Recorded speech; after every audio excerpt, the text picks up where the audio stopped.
Hi, I'm Falguni Y Parekh. I'm a solicitor and partner at SmartMove2UK, a division of SmartMove Immigration.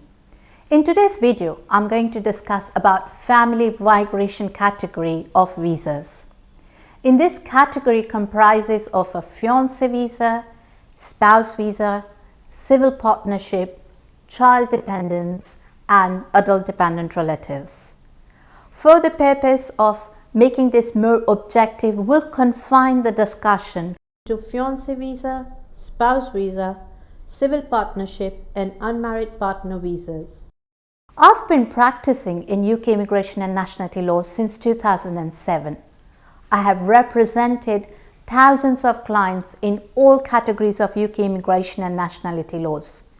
Having represented so many clients over the period of time, I realized that there is an anxiety and apprehensions, particularly for the clients applying for this category of visas.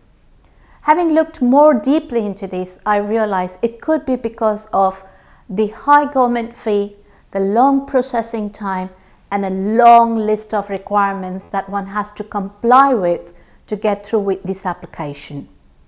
Therefore, this is important to understand on what are these requirements.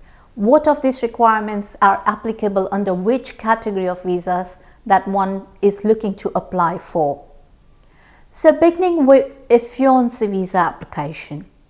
In a fiance visa application, the intention of the applicant is to get married with the sponsor in the UK, and therefore you're seeking permission through entry clearance application to enter the UK, and this permission has been granted for a period of 6 months.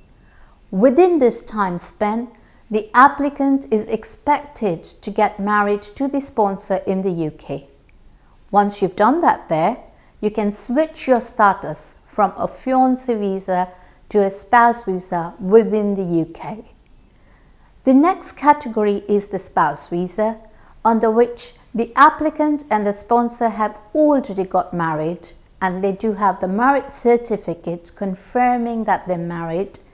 You can then apply for a spouse visa because you are legally registered marriage, which helps you to do an application under this category. There's another very peculiar question that I've been asked very regularly from a lot of my clients to understand better the difference between a fiance visa and the spouse visa. There's a couple of reasons on why fiance visa is in existence, and it suits best for the applicant who intends to get married in the UK. However, fiance visa is also another way to reach to the UK in case of a civil partnership, and especially if the applications are happening from a country like in India where civil partnership is not recognized.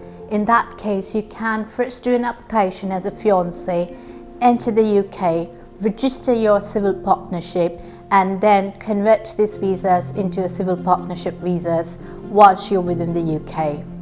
So that's another advantage to have a fiance visa when you're making an application from countries like in India where the civil partnership is not recognized. You can also look into applying for an unmarried partner visas when both the applicant and the sponsor have been in a relationship for a period of at least 2 years to make a valid application under this category.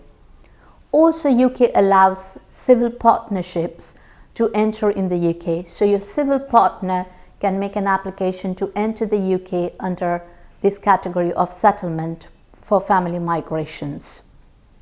There are some common requirements that we see under all these 4 categories here, and we just had narrowed this down for understanding it better. The first one does require the sponsor to be either a British national or having indefinite leave to remain in the UK. So this is very, very important. This is absolutely the fundamental of doing an application under this category. Lot of time there's a confusion to say, do we have to really do an application for a settlement? Or sometimes people who are on another categories, which are like a tier 2 or a tier 4, also think that they have to apply for a spouse, or sometimes people who are under the spouse category think that it would be the tier 2 or tier 4 category. So Here is where you need to know that the sponsor has to have a British passport or an indefinite leave to remain in UK for an applicant to apply under this category. The second requirement is the financial requirement introduced by the UK Immigration and Nationality laws, where the sponsor has to be earning £18,600 per annum to make a valid application. We will be having a forthcoming videos where we're going to speak specifically on how do you meet the financial requirements there. So keep watching our channel to know more about information on this requirement here.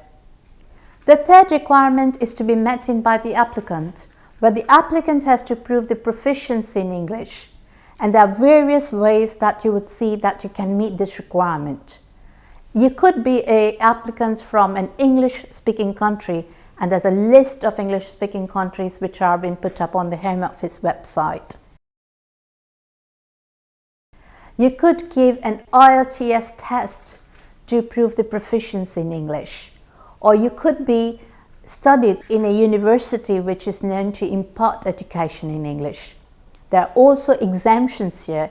If you're 65 and above, or you have a mental health conditions wherein you can't give a test or learn new language, you're exempted from meeting the English language requirements. The last but the most important one is to prove relationship. You have to have a documentary evidence to confirm that this is a genuine and subsisting relationship. And after you've done all of these requirements, you need to then file your application to the nearest VFS center, and it takes them about 12 weeks to give you a decision.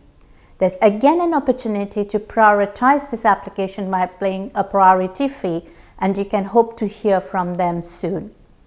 The government's fee is payable under this category, but also there is an immigration health surcharge which the applicant will need to pay for doing a valid application here.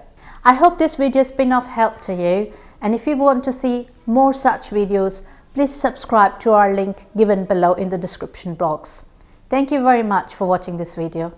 Bye-bye.